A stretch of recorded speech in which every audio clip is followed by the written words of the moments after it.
So here's a date for your diary, 9th and 10th of September 2021, the first Women in Economics workshop in Micro and Applied Micro.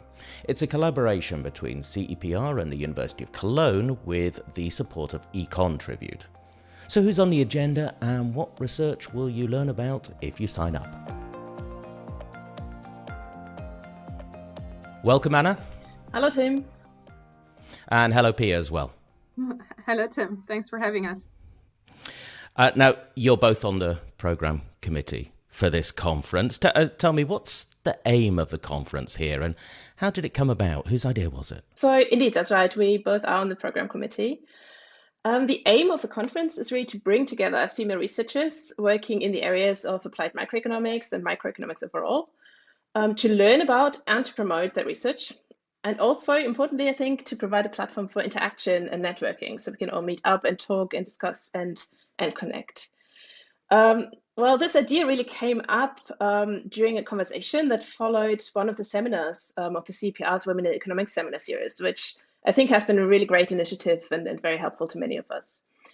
So during that conversation, we thought that it would be great to have a workshop and actually meet up. And while an in-person workshop is yet not possible with the ongoing pandemic, we're nonetheless really excited to host this workshop now, and it's going to happen in about 10 days from now, not much more. And even sooner if people are watching this later. So That's true. tell me, Anna. Anna, who should be signing up for this conference? Right. So the workshop will feature research on crime and risky behaviours, as well as inequality and equal opportunities. There will be presentations on police bias, public health, gender, early childhood interventions, entrepreneurship, and more. So really, we warmly invite anyone who's interested in these topics to sign up for the workshop and join us. I think it's going to be great. As you say, there's a lot of presentations, quite a wide variety of presentations as well. So I ask each of you, which ones are you looking forward to? Anna, you start off. Okay, so we received so many excellent submissions. I'm really looking forward to all the presentations. I think we have a super program together. It will be wonderful to bring together now this group of researchers working on such important topics in economics. Personally, of course, I'm very much looking forward to our two keynote speakers, Randi Hjalmarsson and Anna Aizer, to the presentation on crime and police, which is my area of research, but also to our early career talks, which will happen on the first day of the workshop. Pia, what about you? Yeah, I have to second that. We received a very large number of great applications, and I'm very excited to have these great people on the program now. And I mean, personally, I'm very much interested in childhood development, equality of opportunity, but also labor market questions. So I'm very much looking forward to these talks, but I'm also personally very much excited to meet our great keynote speakers, Randi and Anna. And I think we're all going to learn a lot from them and from each other. Now, Anna, tell me, is anyone that turns up to this conference, are they going to notice anything particularly different or unusual compared to other conferences? They might, in fact. So I think there are a couple of things that might be a little bit unusual. So first of all, this is maybe obvious given the title of the workshop, but all presenters and discussants will be female economists, right? So when we go to any workshop, that might be different. And then second, we have adjusted the format of the workshop a little bit to include more papers, but also to break up things a little bit. So we now have a number of usual length presentations, but also two sets of flash talks, right? So this will be short presentations highlighting the key ideas of papers. And then lastly, one thing that participants might notice is that we have tried to include breaks that are at family-friendly times, right? So we're thinking about participants who have children, who might want to be with them at meal times or bedtimes. It's a bit of a challenge, of course, given the different time zones, but we tried hard, and I hope this helps everyone to participate in the full workshop and also in the social events. And we have thought about really fun things to do during the social networking. So I think people can look forward to that. Now, Pia, tell me, there has been well-reported problems for the treatment of women in the economics profession and academic economics. And the discipline has started to address that over the last few years.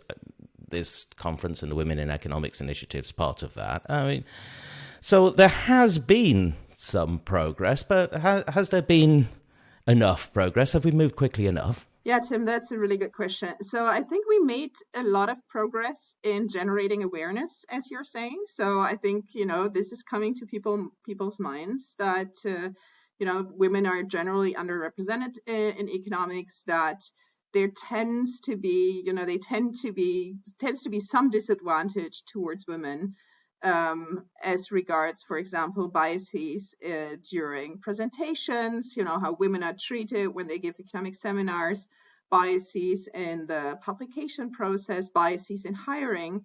And I do think we're making progress as a profession to address these issues. And part of it, actually, what I think is really good is that it's, supported by people who do research on these topics. And some of this research will actually be presented at the workshop. So we have a session on that. So I'm very much looking forward to that. But I also have to say, progress is slow. We know that it's getting better. The leaky pipeline, I think we're improving, but we're improving really slowly.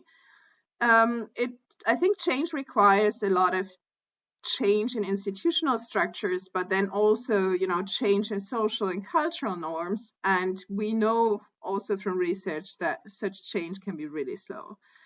But I think we also have to pay attention to, stay positive on these topics and to, just push towards progress and to make sure that, all of the criticism that's out there doesn't backfire. So, for example, we know that the share of women majoring in economics in the US has been declining recently. And I think we really have to, pay attention that we keep the women on board and, stay positive that, we really can make an improvement in all of these directions. Where do you see that we can really begin to change things now? Yeah, so we've been thinking about these things a lot, also because both Anna and I were part of this cluster, ECONtribute, who's also financing the conference that we've been talking about. And we have made several or we have talked about several measures that we can do to address these topics of, supporting women in economics. So part of it is to, provide women with role models. We know that this works. So whenever we invite female researchers, we can kind of try to make sure that, more senior women and more junior women can connect to each other, provide information, that women can kind of team up and form networks. We're also addressing, implicit biases and hostile environments, through just generating awareness, and also by making sure that, we're giving opportunities to women when we're hiring. And then, there's this entire realm of family and career support. And I think we're also making pretty good progress in that direction. And not just, providing women with childcare, although I think that's really important, but I think there are lots of, small things that one can do. Like, a lot of women, they have a strong preference, at least in my view, to, spend the hours between 5 p.m. and say 8 p.m. or 9 p.m. at home with their kids, get them to bed. And that's a relatively easy change to do, to make sure, you don't have important faculty meetings during that time, not to have seminars during that time. And, or, for example, to make sure that social events, as on our conference, take place in, after bad times when the kids are not around anymore. Actually, when you start to think about it, there is quite a long list of things you can do. Anna, do you have anything to add to that? Yes. So, Pia talked about what we do for women who are in economics already. We also take part in a couple of events that I think are important to encourage high school students to start up economics, right? So there are national events in Germany, such as the Girls' Day, and economists from our cluster also take part in that. Just sharing our enthusiasm for economics and trying to also get girls in schools interested in that. The other thing I would like to mention, I think that's also important, is we have a public lecture series, the Reinhard Selten Equal Opportunity Talks, where we invite well-known researchers who then hold public lectures on equal opportunity topics, right? And these talks are open to all, not only economists, but it's anyone who's interested can come, and I think they're very, very well received, and really a great opportunity to talk about what we do, and what the issues might be and what the solutions might be. So, Pia, at the end, if we have more female researchers, more economists inspired by things like this conference and the other work that you're doing, does that mean that we get better economics? Do we get different economics? What would happen? Well, I think a little bit of both. Certainly more different economics. We know that women tend to be a bit more concerned about topics that relate to, or issues that relate to equality and equality of opportunity, while men sometimes, I think in their research, focus more on topics that relate to efficiency. And also women are more drawn to topics that, focus on social and psychological aspects of economic decision making. So in that sense, I think if we have more women in economics, this will broaden the type of research that's being done, and also it will also broaden the type of policy recommendations that we get out of that research. Anna, what do you think? I agree with what Pia already said.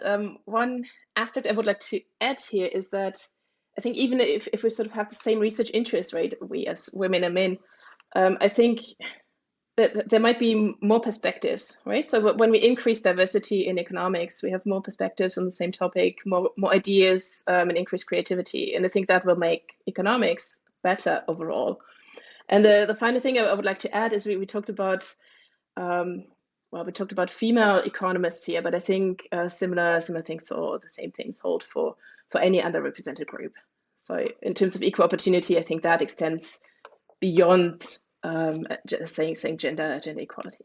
Well, congratulations, both of you. You've put together a great agenda. Organising a conference is never easy, especially at the moment, but it looks like you've done a fantastic job. So good luck with it. And thanks for talking to me today. Thank you, Anna. Thank you, Tim. And Pia as well. Thanks a lot, Tim. So just a reminder that the conference is taking place on the 9th and 10th of September, family-friendly hours. There's not long to go, so use this link to find out what's on the agenda and use this link to sign up.